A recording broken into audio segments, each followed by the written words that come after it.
Bulletin का आगाज करेंगे अफसोसनाक खबर से। वादी नीलम में लेस्वा के मकाम पर क्लाउड बर्स्ट के बाद आसमानी बिजली गिरने से सैलाबी रैले में 24 अफराद बह गए।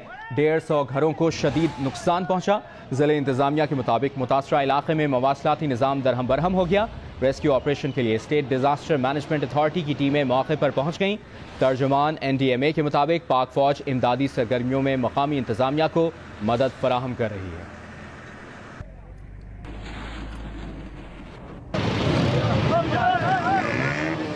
गुज़िश्ता रात 12 बजे के करीब वादी नीलम के ज़ेरी इलाके लेस्वा में क्लाउड बर्स्ट के बाद आसमानी बिजली गिरी और मुसलसल बारिश होती रही। अचानक आने वाले सैलाबी रेले ने इलाके में तबाही मचा दी। मसाजिद समेत 150 मकानात को शदीद नुकसान पहुंचा और 24 अफराद सैलाबी रेले में बह गए। डिप्टी कमिश्नर जिला नीलम और पुलिस की टीमें स्टेट डिजास्टर मैनेजमेंट अथॉरिटी की इमदादी टीमों के हमरा मौके पर पहुंची हैं। Director operation SDMA Saeedur Rahman Qureshi के मुताबिक लापता होने वाले अफराद की तलाश का काम जारी है, जबकि एक कंट्रोल रूम भी कायम कर दिया गया है। वहाँ पे एक्सेस भी नहीं है, तो अभी रोड जो है वो ऊपर जा रही है, तो आहिस्ता आहिस्ता जो है ना वो लोग जा रहे हैं हमारे, क्योंकि टेलीफोनिक एक्सेस नहीं है। जो टीमें हमारी काम कर रही हैं उनके साथ नीचे जो रिपोर्टिंग रूम है उनका कांटेक्ट नहीं है अभी। कंट्रोल रूम से मिलने वाली मालूमात के मुताबिक रेले में 70 दुकानें, 15 मोटरसाइकिलें और 2 वैन भी बह गई हैं, जबकि कुछ सयाहों के भी लापता होने की इत्तला है। इलाके में मवासलाती निज़ाम दरहम बरहम है और मालूमात तक रसाई में शदीद दुश्वारी का सामना है। कराची में मस्कन चौरंगी के करीब फायरिंग से जख्मी होने वाली खातून दौरान इलाज दम तोड़ गई। DIG ईस्ट के मुताबिक वाकया टारगेट किलिंग नहीं है, डकैती मज़ाहमत का है। गोली का एक कॉल मौके से मिला है और खातून को भी एक ही गोली लगी है। मकतूला के शौहर NED यूनिवर्सिटी के प्रोफेसर हैं। कराची में मस्कन चौरंगी के करीब ये फायरिंग का वाकया पेश आया है। तफसील जानते हैं नुमाइंदा जियो न्यूज़ ज़ीशान शाह से। ज़ीशान, पुलिस की तहकीक कहाँ तक पहुंची है?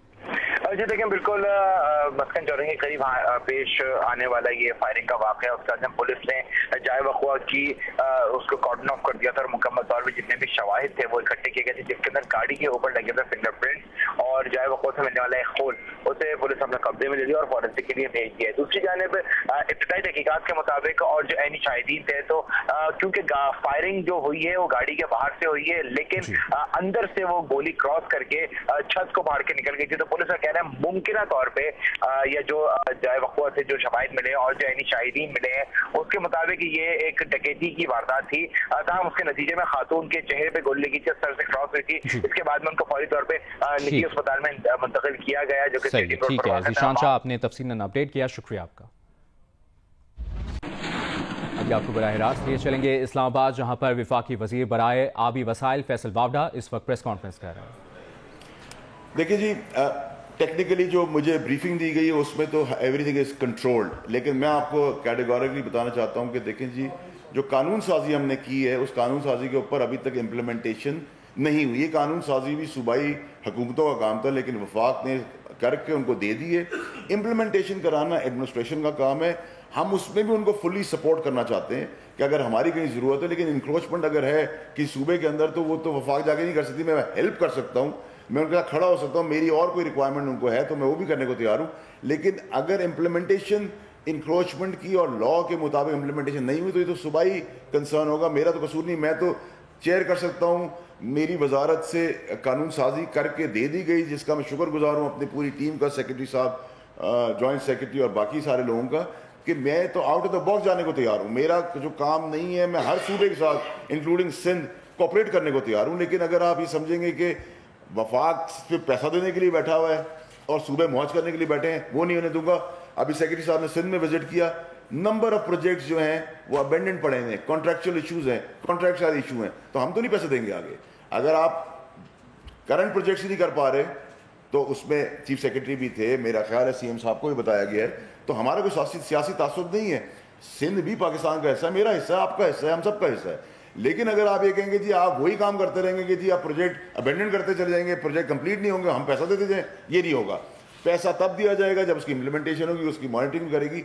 जो हम सिंध के लिए एक अनाउंसमेंट अल्लाह ताला के रहम और हुक्म से करना चाह रहे हैं हिस्टोरिकल, उसमें भी हमारी पूरी कोशिश है कि फेडरल उसको सुपरवाइज भी करेगी, कंस्ट्रक्ट भी करेगी, इनॉग्रेट भी करेगी और मंतकी अंजाम तक भी पहुंचाएगी, स्पेशली स्पेसिफिक कराची के लिए।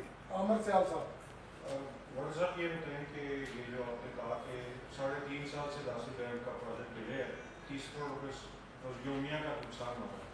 तो ये 3.5 साल में डिले होने से हमने वर्ल्ड बैंक को कितना जुर्माना अदा करना है, क्योंकि उन्होंने रकम 3 साल से मुख्तस की हुई। दूसरा ये बताइए कि ये जो वाटर यूजेज चार्जेस है आप टैक्स करना चाहते हैं पानी के इस्तेमाल पे, तो उस पर कितनी पेशरफ्त है, कब से वाटर यूजेज चार्जेस इम्प्लीमेंट होंगे? देखें जी, ये जो 30 से 36 करोड़ रुपए पर डे का हमारा नुकसान है वो जो लोन है वो इंक्लूसिव है, इसमें इंक्लूडेड है। जहाँ तक आपका सवाल है वाटर टैक्स का, उसके ऊपर क्योंकि बुनियादी कॉन्स्टिट्यूशन में बुनियादी चीज़ है, लेकिन वाटर वेस्टेज जो है हमारे वहाँ हमें जहाँ पानी है या जिनको मिलता है थोड़ा बहुत उधर वाटर वेस्टेज एक्चुअली हमारा जो हम टैक्सेशन की बाज गज आपको सुनाई दे रही है वो एक्चुअली हम वाटर वेस्टेज के ऊपर किसी तरह कंट्रोल करना चाहते हैं। उसके लिए हम एजुकेशन कैंपेन्स भी करेंगे, हमारा रिसर्च डिवीजन है, कुछ डिपार्टमेंट्स हैं हमारे उस पर काम करें, लेकिन अभी तक खातिर ख्वाह हमने कोई इसके ऊपर हतमी फैसला नहीं किया कि हम टैक्सेशन करेंगे या उसको वाटर वेस्टेज पेनल्टी करेंगे या पेनलाइज करेंगे या पनिशमेंट करेंगे। But we need to come out of the box कि ऐसी चीज़ हम करें जिससे पानी का ज़िया जो है उसको किस तरह रोका जाए। सर ये बताइएगा कि 10 डैम की जो आप कह रहे हैं इतना लेट हुआ है, तो इसकी कॉस्ट कितनी बड़ी है, आज किस तरह कितने पर आपने इसको क्लोज किया है और ओरिजिनल कॉस्ट क्या थी? देखिए जी, जहाँ तक दासू डैम की बात है, जो इनिशियल अभी तो हम सिर्फ फंसे हुए हैं कि आपको सुन के हैरत होगी, मैं बता चुका हूँ आपको पहले कि प्रोजेक्ट का फीता कट गया, इसका लोन ले लिया गया है लेकिन ज़मीन ही नहीं थी इधर, ठीक है जी, और इतनी माइन्यूट परसेंटेज थी कि उस पर काम नहीं हो सकता था। तो उसके तहत हमने जो अभी हमारा जो एम्फेसिस था, आज भी हमारी मीटिंग हुई है इसी सिलसिले में मिनिस्ट्री के अंदर, वो यही है कि जी हमने कॉस्ट को कटेल करना है, और अगर वो मिस्टेक देखिए कॉस्ट टोटल जो है वो अभी एग्जैक्ट मेरे पास नंबर नहीं है मौजूद, 46 बिलियन से 51 बिलियन 46 था, अभी 51 पर है। बट हम इसको किसी तरह चाह रहे हैं कि हम इसको कटेल करें इसी नंबर को, क्योंकि अभी तक कुछ प्रोजेक्ट जिसको हमने कैंसिल भी किए हैं प्रोजेक्ट, उसके अंदर जो कॉस्ट इनिशियल थी उससे 10 टाइम्स ऊपर गई। अगर आप K4 की बात करें, K4 को जगाया मैंने, कोशिश मैंने की, लेकिन वो 24 अरब से शुरू हुआ और आज 160 अरब पे खड़ा हुआ है, और मुझे अभी भी कोई कंफर्मेशन देने को तैयार नहीं है कि 160 में ही बन जाएगा। मैं आपको से मिसालन ये बात कर रहा हूँ। तो अगर ऐसे प्रोजेक्ट है कि आपने शुरू किए 10 रुपये से और 10 करोड़ तक ले जाएंगे, तो गवर्नमेंट पाकिस्तान के पास इतना पैसा नहीं है कि ये ज़ाया करते रहे और किक बैक्स देते रहे। तो हमने कटेल भी करना है, टाइमली प्रोजेक्ट कंप्लीट भी करने हैं, और जितने प्रोजेक्ट कंप्लीट करने हैं उसकी बजटिंग हमने पहले ले लिया। अक्सर ये होता था आपने किक बैक ले लिया, अपनी जेब में पैसे डाल लिया, गवर्नमेंट ने आपको बजट नहीं दिया, प्रोजेक्ट अबेंडेंट हो गया, पेनल्टीज लगी, लोग कोर्ट में चले गए, इंटरनेशनल कोर्ट्स में चले गए, पाकिस्तानी कौम का नुकसान हुआ। तो हम उसको ही मैनेज करें कि हमारे पास जितने पैसे हैं उतने ही हम प्रोजेक्ट करेंगे, उतने ही पैसों से आगे बढ़ेंगे, हम फीते नहीं कटवाएंगे।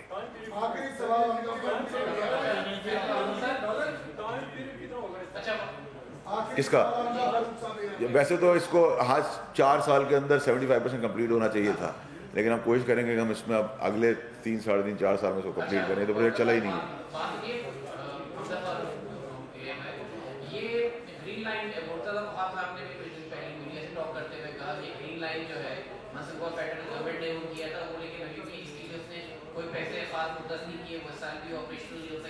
सेकेंडली आप लोगों ने 3 अस्पताल भी लिए थे लड़ झगड़ के, वो भी आप लोगों ने सरेंडर कर दिए सिंध गवर्नमेंट को।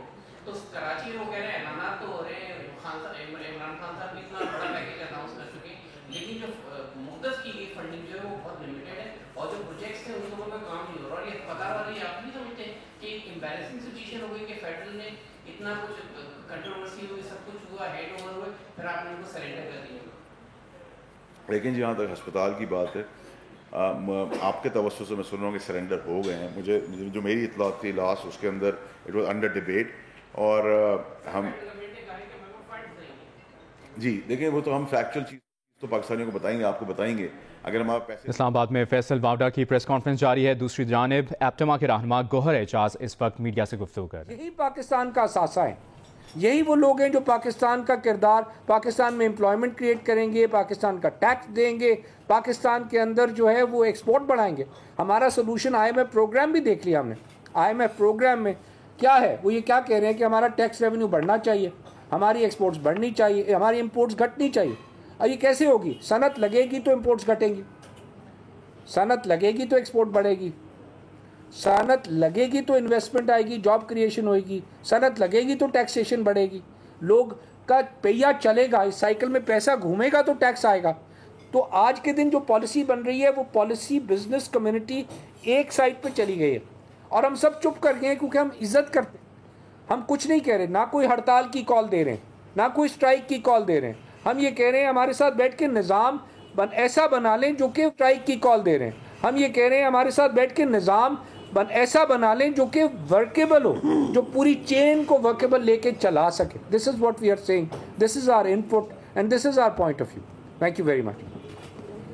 ये जो डिवैल्यूएशन हुई और दैट वाज मैसिव डिवैल्यूएशन, आप हमेशा इसको सपोर्ट करते रहे कि there must be real value of Pak rupee जो ओवर वैल्यूड है।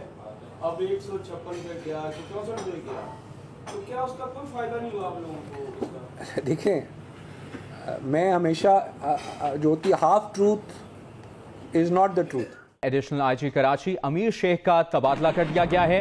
गुलाम नबी मेमन कराची पुलिस के नए चीफ मुकर्रर कर दिए गए हैं। नोटिफिकेशन के मुताबिक कमरुज़्ज़मान को डीआईजी लाइसेंस ब्रांच तैनात कर दिया गया है। तफसील जानते हैं नुमाइंदा जियो न्यूज़ तलहा हाशमी से। तलहा, ये तकर्रुर और तबादले जो हुए हैं उनसे मुतालिक अपडेट कीजिएगा।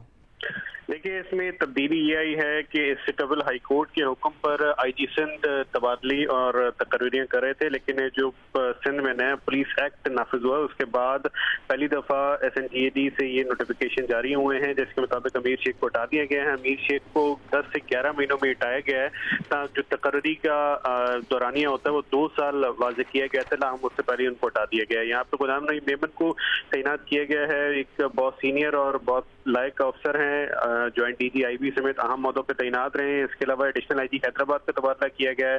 वहाँ पर वलीउल्लाह दल जो कि एडिशनल IG स्पेशल ब्रांच थे उन्हें तैनात किया गया है। हाल ही में तरक्की पाने वाले इमरान याकूब मिनहास को एडिशनल IG स्पेशल ब्रांच तैनात किया गया है। इसके अलावा अमीर शेख को एक नया सीट क्रिएट की गई है CPO में एडिशनल IG ऑपरेशन, उनको वहाँ पर तैनात किया गया है। तकरीरी के मुंतज़िर फरहत अली जुनेजो ये तमाम तर तबादले हैं जिनसे मुतालिक आप अपडेट करें। तलहा हाशमी, बहुत शुक्रिया आपका। पंजाब असेंबली में हमजा शहबाज और सलमान रफीक के प्रोडक्शन ऑर्डर्स के मामले पर गर्मा गर्मी देखने में आई। डिप्टी स्पीकर दोस्त मजारी की लीगी अरकान की सरजनिश, कहा चैम्बर में यकीन दहानी करवाकर ऐवान में आकर मुकर जाते हैं। राना मशहूद बोले ऑपोजिशन के साथ इम्तियाजी सलूक रवा रखा गया, इतना ही करें जितना कल आप खुद बर्दाश्त कर सकें।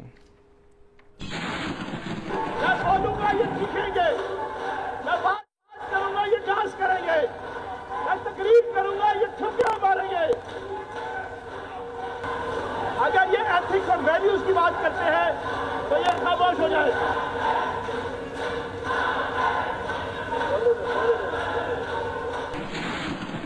पंजाब असेंबली के बाहर नून लीगी रहनुमाओं ने हुकूमत मुखालिफ मुजाहिरा और नारेबाजी की। मीडिया से गुफ्तगू में राना मोहम्मद इकबाल ने कहा कि स्पीकर ने हमजा शहबाज, सलमान रफीक और सब्तैन खान के प्रोडक्शन ऑर्डर पर कोई फैसला नहीं दिया।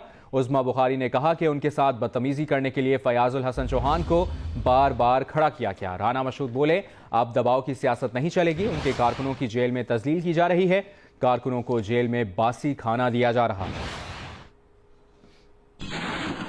मैं आज ऐलान करता हूं, हम ऑरेंज लाइन के खिलाफ नैब में रेफरेंस फाइल करने जा रहे हैं कि ऑरेंज लाइन को रोककर जो उसकी कॉस्ट बढ़ाई गई उसका कौन जिम्मेदार है।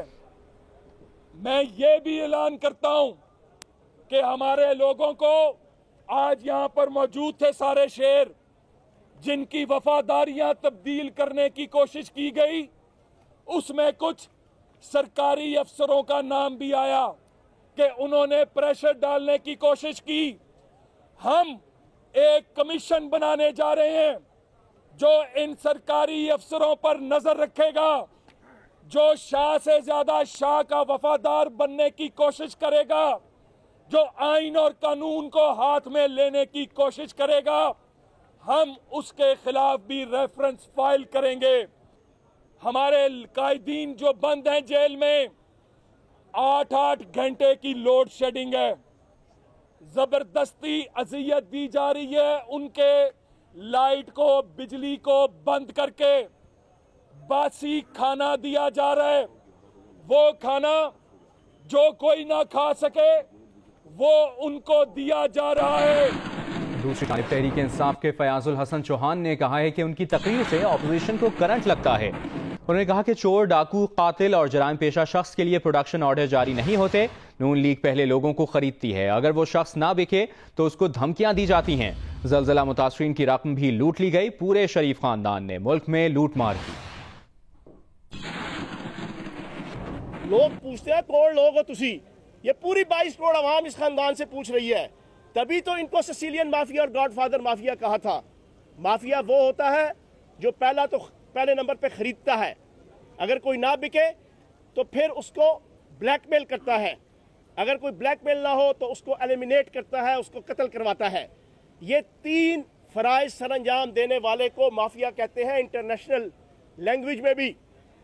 ये पूरे का पूरा टब्बर और ख़ानदान, मलका जालसाजी बेगम सफदर अवान साहिबा, उनके वालिद मोहतरम कैदी नंबर 420 कोट लखपत जेल के, और उनका भाई वो पटवारी आला जिसकी कल खबर ब्रेक हुई है। दूसरी बात मैं उसके ऊपर करूंगा। आपने सुना होगा और मैं भी अक्सर तज़किरा करता हूं कि लोग शादियों में बुलाते हैं मियाँ बीवी बच्चों समेत, बमा एलो याल। इन्होंने वो कंसेप्ट भी चेंज किया करप्शन और लुटमार में और पैदागिरी में और मनी लॉन्ड्रिंग में। इन्होंने मियाँ बीवी बच्चों समेत और दामाद समधी खुसर सुसर समेत इन्होंने इस मुल्क को लूटा है, और इनको शर्म आनी चाहिए। फिर भी आके यहाँ पर प्रोडक्शन आर्डर मांगते हैं। भाई खान साहब ने 100% दुरुस्त कहा है, बीइंग अ प्राइम मिनिस्टर दुरुस्त कहा है, बीइंग इमरान खान दुरुस्त कहा है कि क्रिमिनल लोगों के लिए, चोरों डकैतों के लिए यहाँ पे हम रास्ता नहीं खोलेंगे। ना नैब के अंदर वो हैप्पी बर्थडे टू यू मनाने जाएं या शालामार बाग की सैर करने आए, और ना असम्बली इजलास और कायमा कमेटी इजलास की आड़ में वो घूमने फिरने के लिए और अपना रिलैक्स करने के लिए आए। चोर और डकैत के लिए कम से कम इस चीज़ की इजाज़त देंगे। खबरों के सिलसिले को आगे बढ़ाएं, आपको बताएं एहतसाब अदालत के साबिक जज अरशद मलिक ने वजारत कानून और इंसाफ से दरखास्त की है कि वफाकी हुकूमत की तरफ से दी गई सिक्योरिटी वापस ना ली जाए, और चूंकि उन्हें और उनके खानदान के अफराद की जिंदगियों को खतरा है, इसलिए सिक्योरिटी में इजाफा भी किया जाए। तफसील के लिए बात करेंगे सीनियर रिपोर्टर जाहिद किशकोरी हमारे साथ लाइन पर मौजूद है। जाहिद किशकोरी, कहिएगा दरखास्त में क्या मौक़िफ़ अपनाया गया है? जी बिल्कुल मुबशर, अरशद मलिक जज ने वजारत कानून के तवस्सुत से वजारत दाखिला से मज़ीद सिक्योरिटी मांगी है, क्योंकि जब से वीडियो तनाज़ा आया है उनका ये कहना है कि उनको और उनके ख़ानदान की ज़िंदगियों को ख़तरा है, मज़ीद सिक्योरिटी दी जाए। तो अब वजारत कानून वजारत दाखिला को, सेक्रेटरी दाखिला को ये ख़त लिखेगी उसकी मज़ीद सिक्योरिटी के लिए, क्योंकि 20 जुलाई तक, इस महीने की 20 जुलाई तक जज अरशद मलिक वजारत कानून के पोल पे हैं। उसके बाद वजारत कानून उसकी सर्विसेज पंजाब हुकूमत को देना चाहती है, क्योंकि वो पंजाब से ही आए थे, और chief justice Lahore high court 20 जुलाई तक छुट्टियों पे हैं। उस दिन के बाद वजारत कानून के जो सेक्रेटरी हैं वो उससे कंसल्टेशन करेंगे, उसके बाद उनकी सर्विसेज पंजाब हुकूमत को दे दी जाएंगी, जो कि चीफ जस्टिस ऑफ पाकिस्तान उसकी मजीद जो अमल है वो पूरा हो जाएगा उसके बाद। ठीक है जाहिद किशकोरी, आपने इस खबर की तफसील हमसे शेयर की, बहुत शुक्रिया आपका। इस्लामाबाद की एहतसाब अदालत ने जाली अकाउंट्स केस में आसिफ जरदारी के रिमांड में 14 रोज की तौसीह कर दी। अदालत में पेशी के मौके पर सहाफी ने आसिफ जरदारी से सवाल किया कि आपने भी कोई नासिर बट रखा हुआ है। आसिफ जरदारी बोले वो ऐसा काम नहीं करते। नमाज की बात हो रही है, उसके क्योंकि मुझे समझ नहीं आती, जो भी फॉरेन फंडिंग आती है वो तो स्टेट बैंक में आती है, इसके बाद डायरेक्टली तो नहीं आता। भाई साहब कोई नासिर बट की खिदमत आपने भी ली है कि नहीं? ऐसा काम हम नहीं करते। जाली अकाउंट्स केस, इस्लामाबाद की एहतसाब अदालत ने सिंध बैंक के बिलाल शेख, तारिक एहसन और नदीम अल्ताफ को मजीद 10 रोजा रिमांड पर नैब के हवाले कर दिया है। नैब प्रोसिक्यूटर ने अदालत को बताया कि बिलाल शेख और नदीम अल्ताफ ने ओमनी ग्रुप की बेनामी कंपनीज को 840 मिलियन के फाइनेंस की सहूलत दी। 1000 मिलियन बेनामी कंपनी रॉबिकॉन कंपनी को दिए गए। इस फ्रॉड में ओमनी ग्रुप भी शामिल है।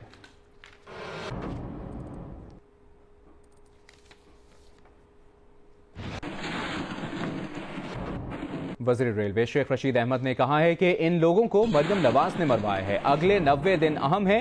इन 90 दिनों में बड़े बड़े लोग अपने अंजाम को पहुंचेंगे। रावलपिंडी में मीडिया से गुफ्तगू में शेख रशीद अहमद ने कहा कि जिसने गाजरें खाई हैं, चाहे वो हमारा है या उनका, उसके पेट में दर्द होगा। शहबाज शरीफ की कोशिश है कि उनकी और उनके बेटों की बचत हो जाए। इमरान खान किसी को नहीं छोड़ेंगे। अल्लाह की तरफ से ये पकड़ में आ चुके हैं। इन्होंने जितना माल लूटा है आज इनके काम नहीं आ रहा। और मैं बड़ी जिम्मेदारी से कहता हूं, मैं बच्चों के बारे में बातें नहीं करता, कि मरियम ने इनको मरवाया और मरवाने जा रही हैं। ये वीडियो खेल रहे हैं, इनकी जान नहीं छूट सकती। लेट्स वेट एंड सी।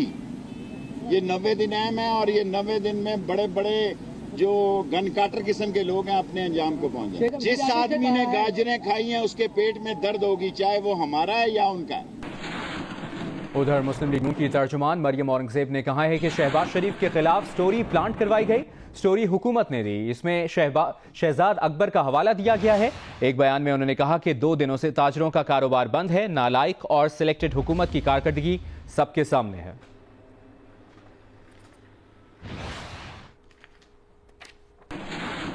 वज़ीर-ए-आज़म की मुआवने खुसूसी बराए इत्तलात फिरदौस आशिक आवान ने कहा है कि झूठ के पांव नहीं होते।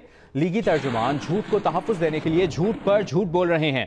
नौकरी की जंजीर में जकड़े तर्जुमान कब तक करप्शन, मनी लॉन्ड्रिंग का दिफा करेंगे। उन्होंने कहा कि अगर शहबाज एंड सन्स बशमूल दामाद सच्चे हैं तो मुल्क से क्यों भागे। इराक़ी अफसर के एतराफ़ के बाद बेहतर है शहबाज शरीफ का ख़ानदान भी इक़बाल जुर्म कर ले। शहबाज शरीफ का ख़ानदान करप्शन से तौबा कर ले। तौबा के दरवाजे हमेशा खुले रहते हैं।